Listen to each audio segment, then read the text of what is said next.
Welcome, students, to today's reading. Today we're going to read the chapter called How to Tell a True War Story by Tim O'Brien.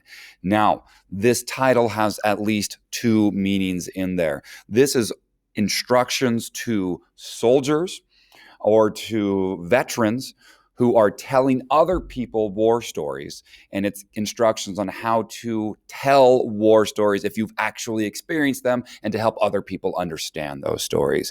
Additionally, it's for people who have never experienced war, you, me, civilians back home, how when someone else, a veteran, tells us a war story, how to tell whether or not that story is true or not. So it's got at least two meanings here. And it's a really complex chapter, and this one gets at the heart of the thesis.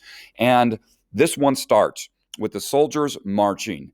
And a man named Kurt Lemon is going to step on a mine and die. Rat Kiley and Kurt Lemon were best friends. So Rat Kiley writes Kurt Lemon's sister a letter saying how much he loved the guy, how wonderful and awesome he is. And then she never writes back. And what's more important here is not the story of Kurt Lemon's death, but the story of the sister never writing back. Remember, this whole book is about stories and why we tell stories. So then we move on to another story. This one is now told by Mitch Sanders. Mitch Sanders is going to tell this story to Tim O'Brien. And he's going to tell a story about six guys going on a listening post where they're basically just supposed to go out into the forest, listen for enemy, and listen, figure out what's going on and just listen. It turns out to be some sort of crazy concert, and the Glee Club starts singing, and it's weird.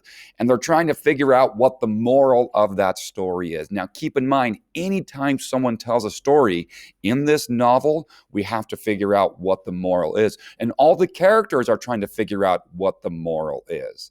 Then we get another story that Tim O'Brien is going to tell us, and it's going to be that story we hear all the time where someone, the grenade sails out, lands on a trail, someone jumps on the grenade to save his buddies from death. And he is going to make the point, O'Brien is going to make the point, and this is important, absolute occurrence is irrelevant. Absolute occurrence is irrelevant. We've got to figure out what that means. It doesn't matter if something actually happens. That's not what makes it a true war story. What matters is how that story makes us feel. O'Brien is going to start to put together this idea of story truth and happening truth. They're different, and we've got to figure out that difference. And then the chapter closes with a story you will never forget as long as you live. It's the story of the baby water buffalo. We've got to figure out what it means. So when you're reading today's chapter, ask yourself, what makes a story true? And pay attention and annotate anything that sheds light on that concept. Now, finally, when you're done reading and annotating the chapter, scroll all the way up to the top and answer all of the questions that should help you understand the chapter better. As always, this is Mr. Bockelt. Keep reading, keep learning.